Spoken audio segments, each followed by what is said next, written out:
Donc dans la deuxième partie, je vais remettre mon son. Là, je vais le faire très vite. Je mets mon solide, que je fais un peu plus petit, S.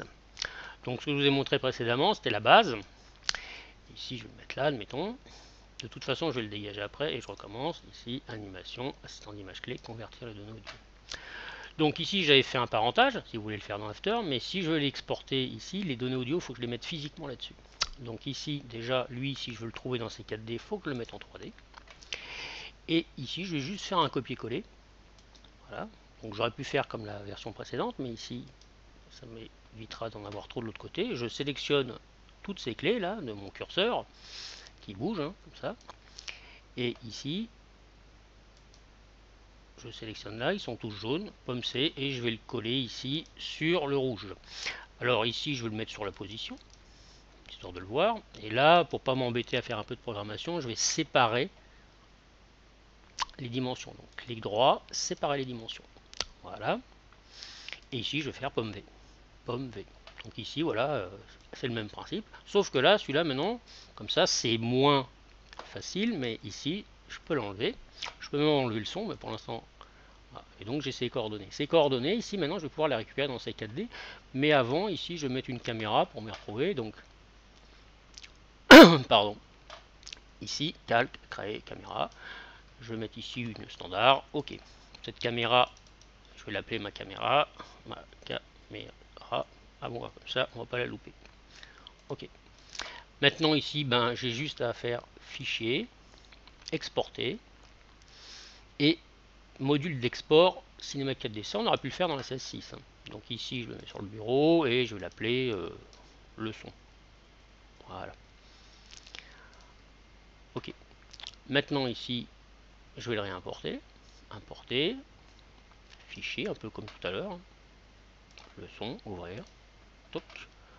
Lui, je vais le mettre dans ma composition, par exemple ici. Voilà. Donc celui-là, j'en ai plus besoin. Voilà. Lui, on voit bien, si je le calcule, qu'il bouge. Voilà. Et là, maintenant, je vais pouvoir le modifier dans ces 4D Lite. Donc, je le sélectionne.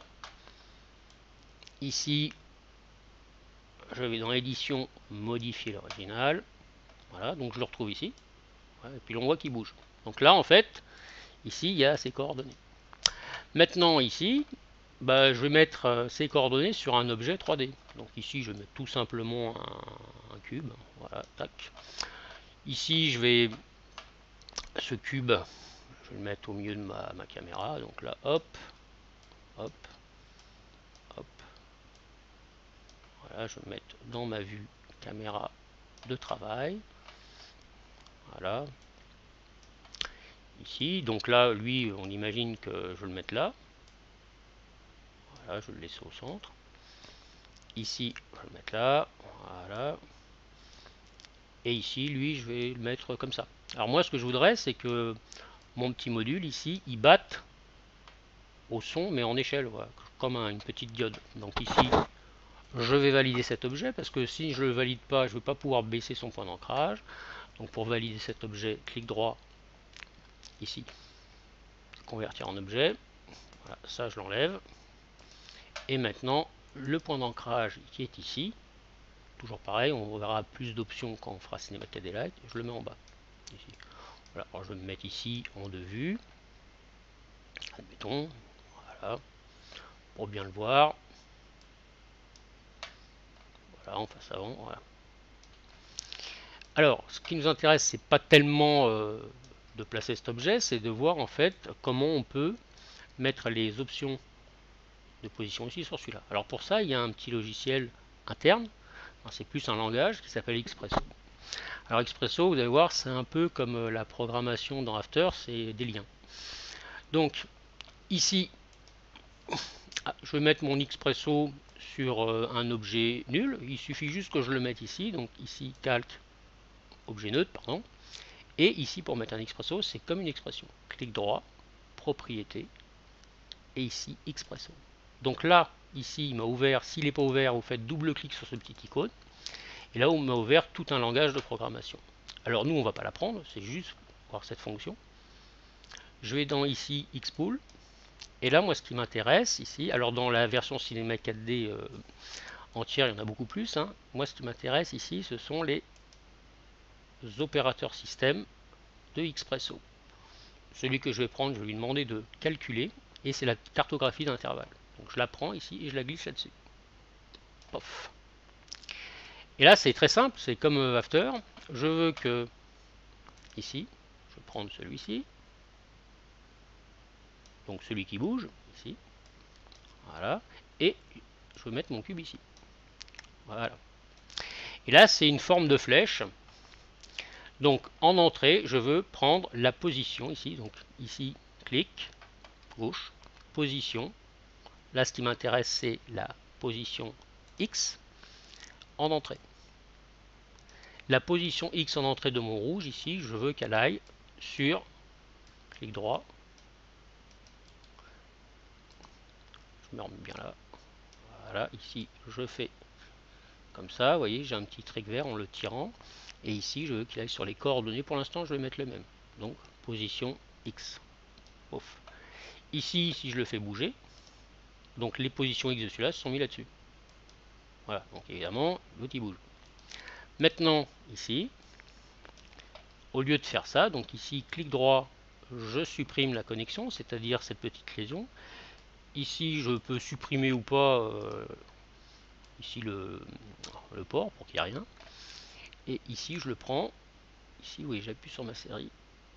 Tac, et là, je vais le mettre sur, par exemple, autre chose que la position, sur l'échelle. Et là, je vais le mettre sur l'échelle X.